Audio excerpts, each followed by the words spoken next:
So I don't give advice as such. I certainly don't tell people what to do. I don't know what they should do. But my role is to be really collaborative, to empower the doctor in front of me, to work with them to get some really good clarity and insight about themselves and also about what they might want to do in the future. So let's get real. Our value as doctors has significantly diminished over the last decade. So how can we turn that around by upskilling and creating rewarding and impactful careers on our own terms? Welcome to Disrupting Doctors' Careers. I'm your host, Dr. Abeyna Bubbers-Jones, and I'm on a mission to connect 1 million talented doctors with the best in diverse career opportunities.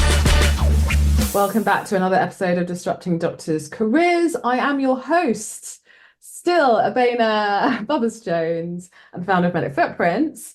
And we have come back to the value of coaching, especially if you are a doctor in career change. Coaching is not something I'd really experienced personally until actually I started moving outside of the NHS, so in public sector. And with the right coach and the right approach, coaching itself is transformational.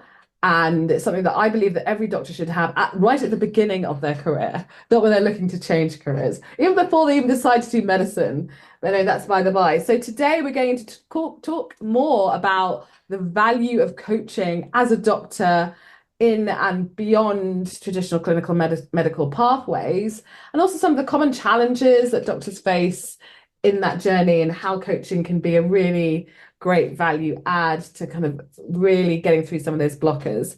Anyway, to talk about this particular topic, I'm really excited to introduce to you Gilly Freedman, who has been one of our MF approved coaches for a number of years and has really created so much value to so many doctors in the Medic Footprints community. So really excited to have her.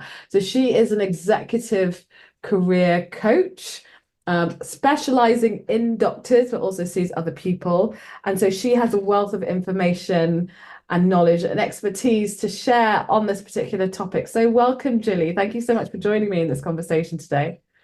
Thank you so much, Abeyna, and thank you for the lovely introduction. All right, so let's get started. Why should doctors even consider coaching? And let's say we're talking about career change, like Medic Footprints is all about career change. Why even consider career coaching at this stage in their journey? Okay.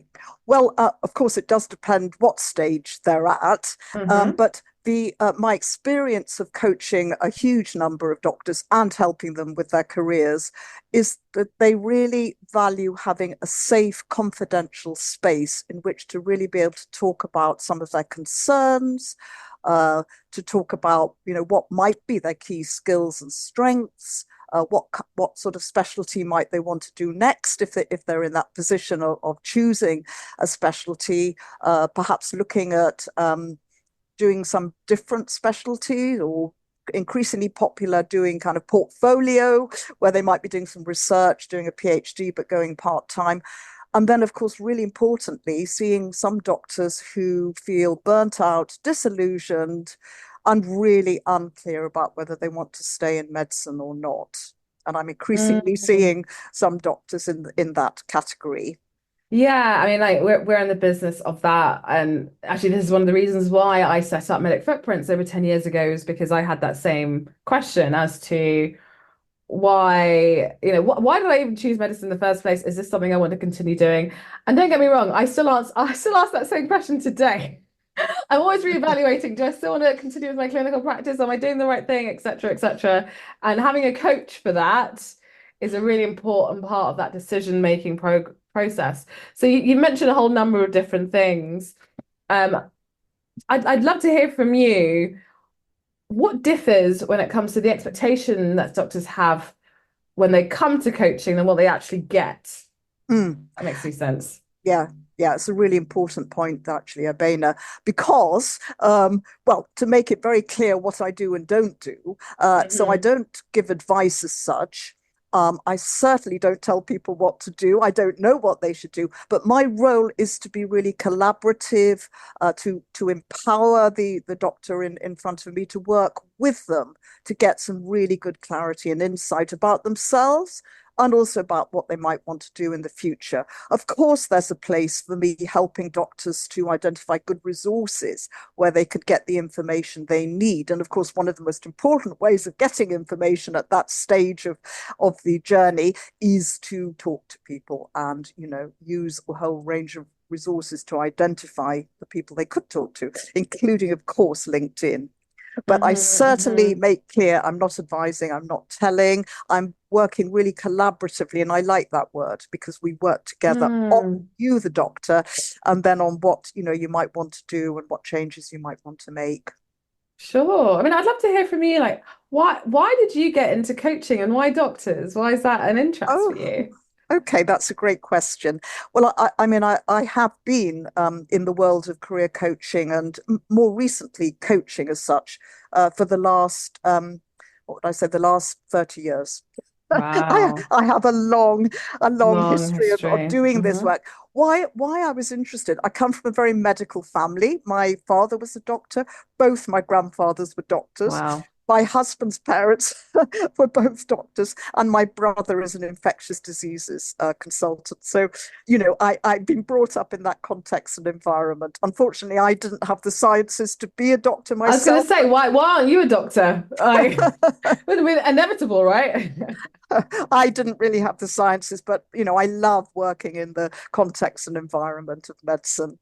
And no, I mean, I think that's really fascinating. And actually, you complement everything that they do. I mean, do you end up coaching them in some ways informally through some of the Well, conversations? I mean, of all the people I've mentioned, I'm afraid the only person alive now is my brother. And being an infectious diseases consultant of age 69, he's now semi-retired, Wow. and he's director of a clinic in Wales for doing research into vaccines. Oh no, great. So going back to some of the common challenges that you've also mentioned that doctors face. So let's stick with burnout. Let's start with burnout because that's one of the big B's, the big challenges that then lead us to think, actually, is this the right career move for me? And I think one of the biggest concerns that doctors have when they come to coaching is like, actually, am I in the right place to make a decision now that I'm burnt out? So I guess the question is, what kind of patterns do you see in doctors who are burnt out? And is coaching a best solution for them in that space? Mm, yeah.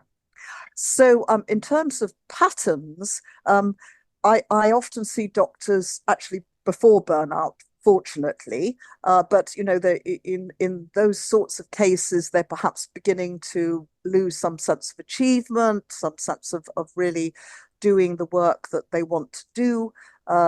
Exhaustion, of course, and sometimes a kind of lack of empathy. They often haven't got quite to that stage, but certainly that sense of sort of disillusionment and often anxiety about, can I carry on doing this? And if I can't, what else can I do? And that's a real Mm-hmm. biggie. Mm-hmm. Okay. And with regards to the process of like changing careers, especially when you're going through burnout, I know it's a bit of a, Mm. how long is a piece of string? How long should someone expect to actually start making those changes, start seeing changes in their lives? What have you experienced? Yeah. And as I said, hopefully, I am seeing doctors before they've actually, most cases got to that severe stage of burnout. But so I'm seeing doctors who feel very invested in medicine, even though psychologically it's not feeling right for them. Obviously, they put in the time, the energy, the money, even.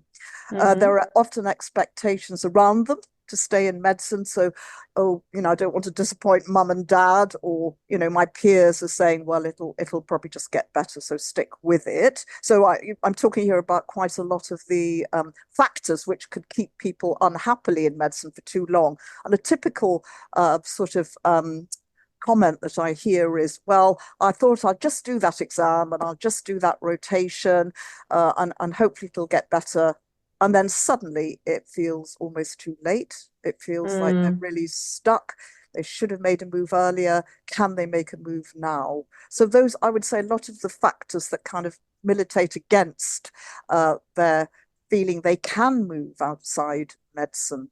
And there's always the anxiety. And then a further point to make, if I might here, is that doctors, because they are so you might say closeted in the world of medicine, they often say, well, I don't have a clue what is out there, or I know my friends do management consultancy, but I know what else is there, and what skills and strengths have I got that could possibly be transferred to another career. And I will put in a bid here for medical footprints, which I often refer doctors to.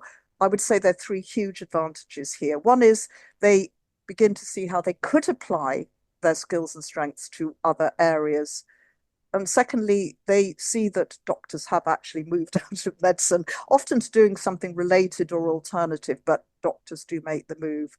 And they learn about new industries and roles, even if they're not going to make a move now or in the near future. Yeah. So it's a fantastic learning opportunity, and I do encourage curiosity to keep your mind open. Yeah, and I totally echo that. And this is one of the reasons why I started Medic Footprints, was because a lot of this is about inspiration, like seeing what's possible. What is possible for me? And our brains are wired in such a way, we can be creative. But I think especially in medicine, that creativity tends to be pushed down a bit. Isn't as nurtured as much as, say, the academic side of things. And so, we get to a point where we don't really know what's possible. We can't really vision what could be possible, sky's the limit thinking. And so, it's really to provide that platform for inspiration to see other people doing stuff. And then you believe that it's possible because you see someone else is actually living that. So yeah, no, I totally identify with that. And I just wanted to go back to something else you said about, and we see this a lot as well, is the question as to, do I wait until I finish this exam, this rotation, this qualification, my CCT, or do I move or change before all of that? Because actually I'm not happy right now, but like my parents or someone said I just need to finish something, or my value will only be good enough once I've finished it. So I'd love to hear like a high level about how do you tackle that obstacle that like we all face. I mean, I speak to doctors all the time that say exactly the same thing, that they don't feel like they can do anything until they've finished their training in X. So yeah, I'd love to hear that. Yeah, and sort of picking up on your word that you picked up on mine was this idea about possibilities and options, because I think doctors often, because it's quite a sort of straitjacket, the training in a way, there's quite a sort of rigidity about, well, I can do this or I can do that kind of either or. So it's a lot about opening up possibilities, opportunities, options. I often do a brainstorm with doctors who do want to think about possibilities outside medicine, or how they could combine medicine in portfolio. So I will come with some ideas. I encourage them to come with ideas. We do a lovely brainstorm in the session, and they just begin to feel, I think, a bit more optimistic about what some of those possibilities and options might be. But we also spend quite a bit of time looking at their current situation. I mean, I often get them to scale how much they're enjoying what they're doing, to crystallize what are the positives, but also what are some of the real negatives. So they perhaps have a clearer insight, more crystallized into actually, how are they feeling about what they're doing now, and how well is what they're doing now meeting their values and their what I call job satisfiers. So I help them get that sort of, that sort of focus and crystallization, and then also perhaps to normalize some of the fear and anxiety and uncertainty, because we all feel that when we're going to make a change. So it's important to normalize that, talk about how what might help, who could help them and support them going forward. So those are some of the things that I try to help doctors with if they are thinking about making a change, and also doing some kind of action planning, so we have kind of short, medium and long term. Yeah, no, I'm really glad you pulled up those points, and particularly like normalizing the fear and anxiety and the uncertainty of change, because, and that's something that I see I've experienced a number of times. A lot of my mentees have experienced. Every doctor anything that's somewhat different off the beaten track, it's not on a conveyor belt training pathway. Yeah. It does feel uncomfortable. But I always remind myself, I always remind my mentees that, if you're feeling uncomfortable, that means that growth and change will happen. Mm, yeah. That's the only way it can happen. Everything that you want is on the other side of uncomfortable. If you're not uncomfortable, it means you're probably just doing the same things you've been doing, and you'll probably just get the same things that you've been getting, which is not the reason why you're here. You're wanting something different. But it will, yeah, as you said, it will feel like that. But this is a process. Mm, Nothing ever happens overnight as well. And then absolutely. before you know it, you have to look back to realize how far you've come over time. And Yeah. so yeah, I totally identify with that. And I have to say, this is why career coaching is such an important part of that process, because it also helps you keep on track. It helps mitigate it in so many ways, Mm, right? Where mm. people think they're literally jumping into this black hole of nothingness and they're all going to become destitute and unemployed for the rest of their lives, which never happens. I've never seen it, by the way, everyone. I've never seen it. And I've been doing this for a long time. Mm, mm, But yeah, it's a genuine concern we all have, right? When we're like mm. giving up one job. So yeah, I mean, how do you handhold doctors through that process? And like, Mm. how long does that usually take in your experience? Yeah, I mean, you might you might say, how long is a piece of string? Again, it's how long is a piece of string, but yeah, I'd love to hear. Well, however, I think, your point, it's not going to happen overnight. It won't happen overnight for anyone unless they're incredibly lucky in terms of moving into a different career area. So I do emphasize, it's a journey, it's a process, helpfully setting some kind of an action plan. But, these kind of, I would say, contemporary competencies for the world of work today are things like curiosity, open-mindedness, taking a bit of a risk, being persistent, but also being open to possibilities. There's a lovely model called planned happenstance, which is have a plan, but be prepared to flex your plan and be open, because, how many times do we find an opportunity pops up because we went to some conference at the last moment or we bumped into Mm, somebody. So it's that kind of open-mindedness, curiosity, being prepared to take risks, but also looking after yourself. So finding mm, people who can support you, who can talk through fears after the process with me. And I do sometimes offer that they kind of check in once a month just to tell me how how progress things is, are because going. people often find accountability helpful. Yeah, But it's not accountability. easy. And I do kind of, stress that and normalize that, the uncertainty and anxiety. Yeah, no, I hear that. And that curiosity piece is really important. That open-mindedness is also very important. And that self-compassion and self-love is important. Yes. And I think, and I'd love to hear your thoughts on this. Another thing that I see and I've experienced with doctors is that we kind of expect that our next career or our next move is going to be the one, and it has to be perfect and it has to be the right decision. And that's going to be it. And if it's not there, that's going to be a huge problem. We'll have to go back to what we were doing before.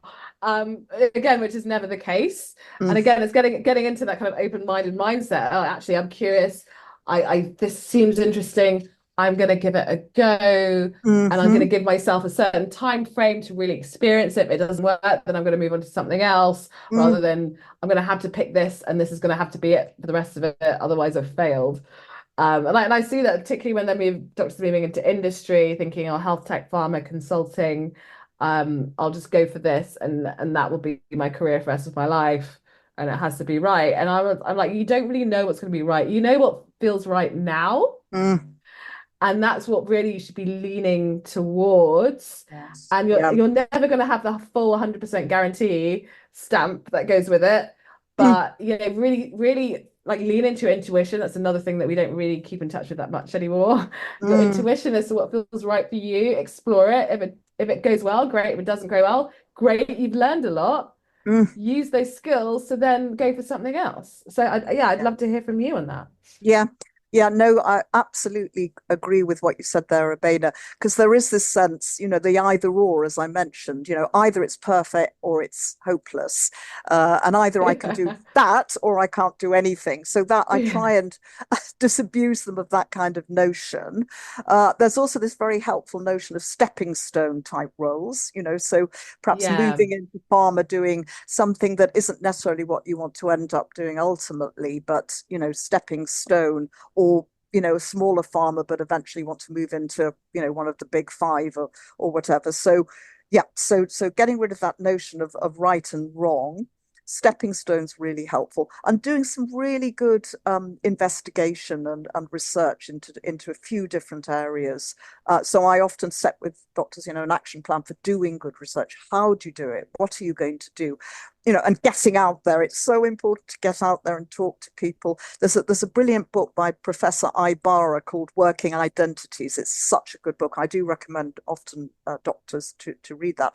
But it is about getting out there, talking to people, trying things out a bit, this open-mindedness, accepting it's a journey and it's a process, and it's not going to be unlikely. Could be, I always say you could find the perfect job immediately, but that's unlikely.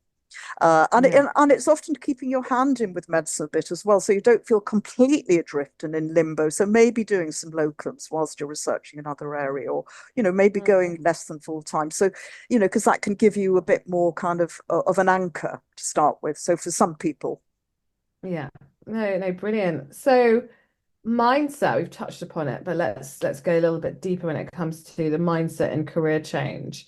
You've mentioned in the past something called positive intelligence, right? So I know we hear about a whole variety of different types of intelligence, emotional intelligence, intelligent quotient, blah blah blah. What is positive intelligence, and how does that relate to mindset shifts and mm, career change? yeah, great. I'm glad you asked that, because I'm increasingly drawing from this model with doctors and other clients too. So it's a kind of model and theory that was developed by someone called Shirzad Chamine. And he did research, I mean, incredible research into 500,000 people, he says, at Stanford. So looking at chief executives, looking at super athletes, looking at a huge range of people. And based on a few sciences, neuroscience, so, excuse me, positive psychology, excuse me, and cognitive science, he superimposed this model. So if I can just explain it really simply, because I do find it very powerful to use with many Hmm. doctors. So it's based on the theory, well supported, that there are 9 saboteurs, and we all have Mm, one or two saboteurs that are higher than others. And I normally race through these. And as I'm doing it, I can see doctors are identifying, oh, yeah, I think that's fine. So we all have these mm, saboteurs. One or two are often higher than the others. So if I very quickly go through them, so there's the stickler, the perfectionist. Often doctors have that. There's the people pleaser. Again, often doctors have that as quite high. There's the hyperachiever, there's the victim, there's the hyper rational, there's the hyper vigilant. A lot of doctors have that sort of anxiety and catastrophizing. Um, and so that, yes, the hyper rational, there's the restless, there's the controller, and there's the avoider. So as I'm talking mm. through those, doctors say, oh, I think that's a, but there is a free short PQ assessment to do online, and I often send that link. The other saboteur we all have is the judge. So we all either judge ourselves more, doctors often judge themselves very critically, or we judge the situation more, or we judge others more.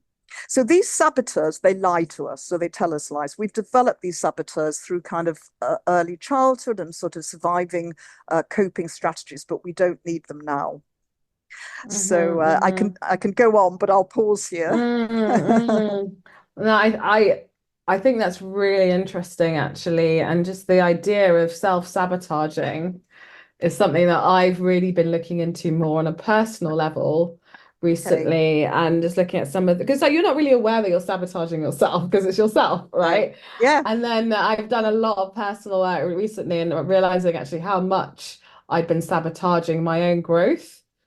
And Okay. again, a lot of that comes to mindset. A lot of that is actually in the subconscious. A lot of that is because of past traumas that you may have had, or like I've had in my life, and that's still playing out again and again. And having awareness of them is actually the first step. Yeah. And then using that to recognize like what changes in behavior is needed in order for me to achieve my goal that's against what my saboteur would do. Right. So, and it takes time. This is the thing. This is another thing. It's so frustrating. I'm the kind of person that's quite impatient. Yeah. But I recognize again, when it comes to making decisions in your life, decisions in your career, and really making sustainable change, it's about really taking on some like different habits, smaller different habits, but continue doing them over time. That makes sense. Totally. And positive intelligence has a lovely and simple method for, learning habitually to kind of manage the lies that the saboteurs tell us. So he talks about building the mental muscle. There are three things to do. Firstly, the awareness of the saboteurs, the top one or two, to start to label them. So kind of noticing every time a saboteur comes up and says, oh yeah, I need to go for that goal, and then I'll go for that, without necessarily thinking through, actually, do I really want to go for that? Am I going to enjoy the process? Am I going to enjoy the journey? Or, with the hypervigilant, it's all going to be terrible. I'm going to fail that exam. It's going to be a disaster. I hear that quite a bit. That's the hypervigilant, immediately dropping into the sort of catastrophizing. So the first stage is to label and notice actually some of the negative words that the saboteur is telling you.